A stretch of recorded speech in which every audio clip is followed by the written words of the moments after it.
Hello दोस्तों, आपका जेके study 99 में स्वागत है। आपका सपोर्ट के लिए तहे दिल से धन्यवाद। वीडियो को शुरू से अंत तक देखें, बीच में स्किप ना करें। आज हिंदी लेकर आया हूँ, कारक से संबंधित सभी बेसिक और इसके बाद प्रेस्टीज सेट भी करेंगे। सेशन अच्छा लगे वीडियो को लाइक करें, प्यारा सा कमेंट करें। चलिए सेशन को शुरू करते हैं। बीच में वीडियो को स्किप ना करें, शेयर करें वीडियो को।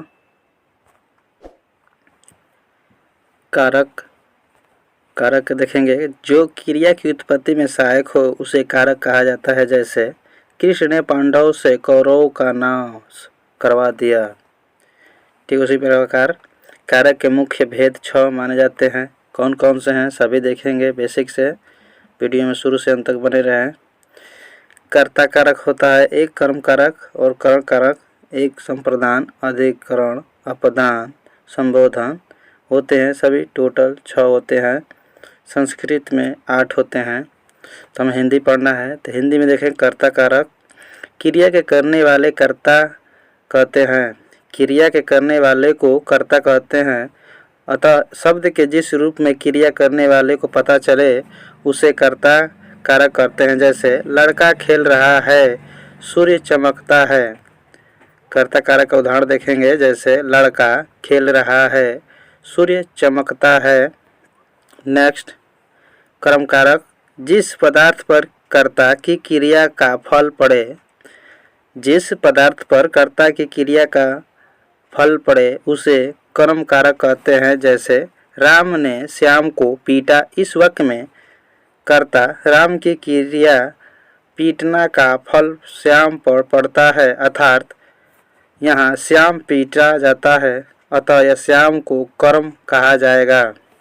श्याम को कर्म कहा जाएगा। नेक्स्ट अब देखेंगे करण कारक। करण कारक में है करण कारक।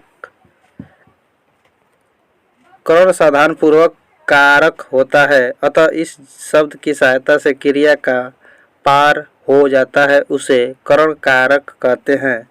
इसकी विभक्ति के से इसमें विभक्ति आता है करण कारक में से, द्वारा, के साथ।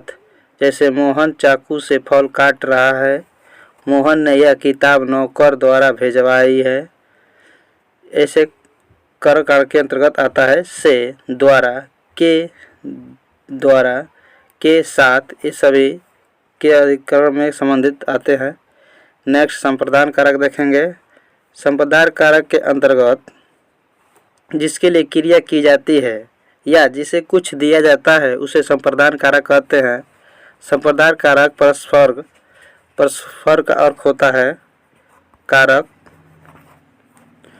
होता है परसर्ग का। परसर्ग के लिए वे, के, वास्ते, के, हेतु, को आदि। जैसे राम ने राजीव को गाय दी। इस वाक्य में राजीव को संप्रदान कारक है क्योंकि गाय उसे दी गई है। देने के लिए प्रयोग किया जाए, इसे दान दिया जाए, उसके लिए संप्रदान कारक होगा। नेक्स्ट अपदान कारक। अपदान कारक में संज्ञा तथा सर्वनाम जिस रूप से उससे किसी का अलग होना, डरना, उत्पन्न होना आदि का पता चले उसे अपदान कारक कहते हैं। जैसे वृक्ष से पत्ते गिरा। देखिए वृक्ष से पत्ते गिरा यानी वृक्ष से हमेशा के लिए पत्ते अलग हो गया, नीचे गिर गया। तो जहाँ अलगाव, निडर, भय, अपना से छूट जाना, उसी तरह अपदान कारक के अंतर्गत आता है वाक्य। जी यहाँ देखें, यहाँ वृक्ष से अपदान कारक है। हम लखनऊ से आए हैं। लखनऊ छोड़कर हम अपने घर आए हैं एग्जाम्पल के तौर पर। तो हम लखनऊ छोड़ चुके हैं तब ना घर आए हैं, तो इसीलिए अपदान कारक के अंतर्गत आएगा। अब देखेंगे संबंध कारक। संबंध कारक में देखेंगे संबंध में है जिस संज्ञा या स्वनाम से किसी दूसरे शब्द का संबंध या लगाव जान पड़े उसे संबंध कारक कहते हैं। जैसे राम की गाय चरती है। यहाँ राम की गाय में गाय का संबंध राम से है, अतः राम की को संबंध कारक कहा जाएगा। संबंध कारक में का, की, के, रे, रा, री, नी, ना, नी आता है, उसी को संबंध कारक कहते हैं। इसका प्रसर्ग है। ठीक उसी प्रकार अधिकरण में देखेंगे, अधिकरण में पर आता है। तो अधिकरण में देखें, क्रिया या आधार को सूचित करने वाले संज्ञा या सर्वनाम के रूप को अधिकरण कहते हैं। पहला में देखेंगे, कभी कभी में के अर्थ में पर और पर के अर्थ में का प्रयोग होता है। कभी कभी में के अर्थ में पर और पर के अर्थ में का प्रयोग होता है। जैसे तुम्हारे घर पर 4 आदमी हैं घर में, तुम्हारे घर पर 4 आदमी हैं घर में, दुकान पर कोई नहीं था। तो दुकान पर कोई नहीं था यानी दुकान में कोई नहीं था। उसी प्रकार नाव जल में तैरती है यानी नाव जल पर तैरती है, नहीं जल के ऊपर तैरती है, जल में नहीं तैरती है। ठीक उसी प्रकार इसमें समझाया गया है एग्जाम्पल के तौर पर। सेकेंड देखेंगे, सेकेंड में दिया है, कभी कभी अधिकरण कारक की विभक्तियों का लोप हो जाता है। जैसे वह संध्या समय गंगा किनारे जाता है यानी वह शाम के समय गंगा के किनारे जाता है।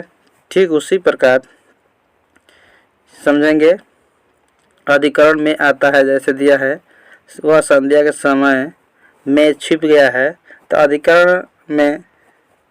अधिकरण में आता है, पर आता है, अभी ऊपर है बताया इसमें। तो ऐसे एग्जाम्पल होगा, इस वाक्य में छिपा है तो संध्या का समय गंगा किनारे जाता है। नेक्स्ट अब देखेंगे संबोधन कारक कह रहा है, संज्ञा के जिस रूप में किसी को बुलाया, पुकारा या संबोधित किया जाए उसे संबोधन कारक कहते हैं।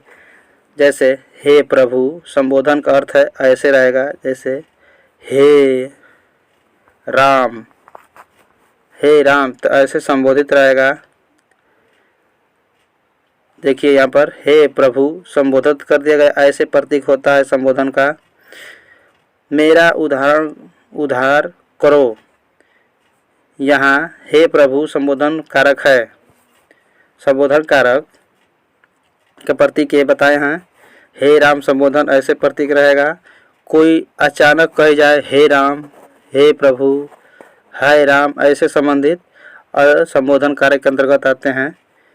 देखेंगे नेक्स्ट कह रहा है, कर्ता के ने चिन्ह का प्रयोग, कर्ता के ने का चिन्ह का प्रयोग निम्नलिखित स्थितियों में किया जाता है। एग्जाम्पल के तौर पर देखेंगे, फर्स्ट में दिया है, सामान्य, आसन्न, पूर्ण और संदिग्ध भूतकालों की क्रियाओं में कर्ता के ने चिन्ह का प्रयोग होता है। जैसे राम ने रोटी खाई, कर्ता का सभी एग्जाम्पल हैं। श्याम ने भात खाया, रंजन ने पढ़ा होगा आदि, ये सभी कर्ता के उदाहरण है ने का प्रयोग। नेक्स्ट सेकेंड देखेंगे, सेकेंड में दिया है, जब संयुक्त क्रिया के दोनों खंड मर्मक हो तो अपूर्ण भूत और हेतु मद भूत को छोड़कर शेष सभी भूतकाल में ने के प्रयोग होता है। जैसे श्याम ने उत्तर बता दिया, दमन ने खाना खा लिया। सभी देखिए, इस प्रश्न में कहना का अर्थ है कि जब संयुक्त क्रिया के दोनों खंड सकर्मक हो तो अपूर्ण भूत और हेतुमद भूत को छोड़कर शेष सभी भूतकाल में ने चिन्ह प्रयोग होता है। एग्जाम्पल के तौर पर, राम ने उत्तर बता दिया, दमन ने खाना खा लिया। नेक्स्ट थर्ड देखेंगे, थर्ड में बता रहा है, सामान्यतः अकर्मक क्रिया में ने विभक्ति नहीं लगती है, किंतु कुछ ऐसी अकर्मक क्रियाएं हैं जैसे नहाना, छींकना, थूकना, खांसना, जिनमें ने का चिन्ह का प्रयोग अपवाद स्वरूप होता है। इन क्रियाओं के बाद कर्म नहीं आता है। जैसे उसने थूका, तो कर्ता हो गया उसने और थूका क्रिया हो गया, कर्म नहीं है। क्यों थूका इसका इसमें वाक्य में नहीं दिया गया है, इसीलिए ये अकर्मक क्रिया वाक्य है। देखिए, और जिसमें कर्म हो तो सकर्मक होगा, कर्ता कर्म क्रिया तीनों हो तो सकर्मक क्रिया होगा। सिर्फ क्रिया और कर्म कर्ता हो, कर्म न हो तो अकर्मक क्रिया होगा। उसी एग्जाम्पल को यहाँ समझाया गया है। राम ने छींका, तो इसमें देखिए राम ने क्यों छींका नहीं दिया है, सिर्फ राम ने छींका, इसीलिए अकर्मक है। उसने खांसा, देखिए ये भी अकर्मक है। तो ये सभी अकर्मक के एग्जाम्पल हैं। फोर्थ में देखेंगे, फोर्थ में दिया है जब अकर्मक क्रिया सकर्मक क्रिया बन जाए तब ने का प्रयोग होता है, अन्यथा नहीं। जैसे उसने टेढ़ी चाल चली है, देखिए इसमें ये सकर्मक है। उसने कर्ता हो गया, चली है क्रिया है, कैसी चली है, चाल चली है तो टेढ़ी चली है, ते कर्ता कर्म क्रिया, इसीलिए सकर्मक हो गया। दूसरा देखेंगे, उसने लड़ाई लड़ी, उसने लड़ाई लड़ी, उसने लड़ी होता तो अकर्मक होता, उसने लड़ाई लड़ी इसलिए सकर्मक है। नेक्स्ट देखेंगे 5 नंबर बता रहा है कि प्रार्थक क्रियाओं के साथ अपूर्ण को छोड़कर शेष सभी भूतकाल में न का प्रयोग होता है। जैसे मैंने उसे पढ़ाया, उसने 1 रुपया दिलवाया, ठीक उसी प्रकार कर्ता ने का प्रयोग कहाँ नहीं होता है। यहाँ पर देखेंगे ने का प्रयोग कहाँ नहीं होता है, कहाँ नहीं होता है। फर्स्ट में दिया है सकर्मक क्रियाओं के कर्ता के साथ, सकर्मक क्रियाओं के साथ, सकर्मक क्रियाओं के कर्ता के साथ भविष्य काल में ने का प्रयोग बिल्कुल नहीं होता है। सेकेंड में दिया है, सेकेंड कह रहा है बकना, बोलना, भूलना ये क्रियाएं यद्यपि सकर्मक है, यदा तथापि अपवाद स्वरूप सामान्य आसन्न पूर्ण और सदिग्ध भूतकालों के कर्ता के ने का चिन्ह का व्यवहार नहीं होता है। यथा वह बका, मैं बोला, वह भूला, मैं भूला। हाँ, बोलना क्रिया में कहीं कहीं ने आता है, उसे उसने बोलिया बोली, वह बोलिया बोला, ऐसे भी लिखा या कहा जा सकता है। थर्ड में देखेंगे यदि प्रयुक्त क्रिया का अंतिम खंड सकर्मक हो तो उसने ने का प्रयोग नहीं होता। जैसे मैं खा चुका हूँगा, वह पुस्तक ले आया, ऐसे एग्जाम्पल हैं।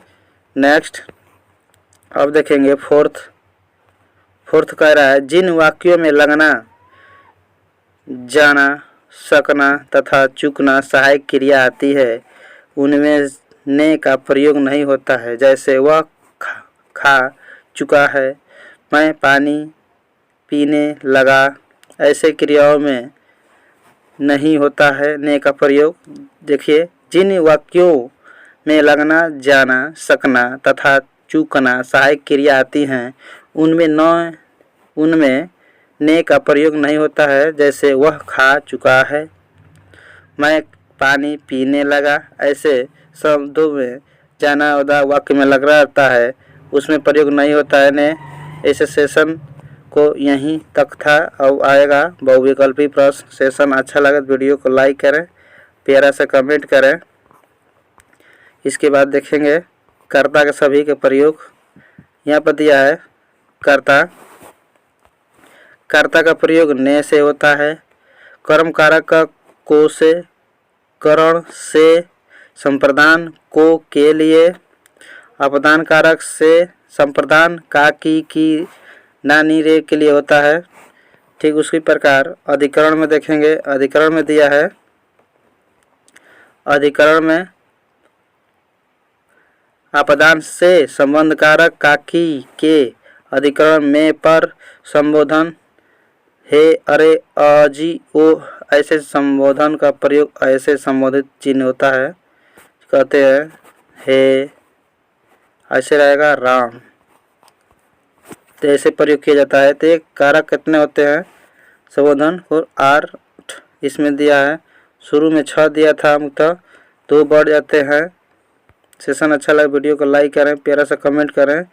कारकों के कुल मुख्यतः कुल भेद 8 होते हैं। शुरू में 6 लिख दिया गया था, सॉरी, उसके लिए कुल कारक 8 होते हैं। सेशन अच्छा लगे वीडियो को लाइक करें, प्यारा सा कमेंट करें।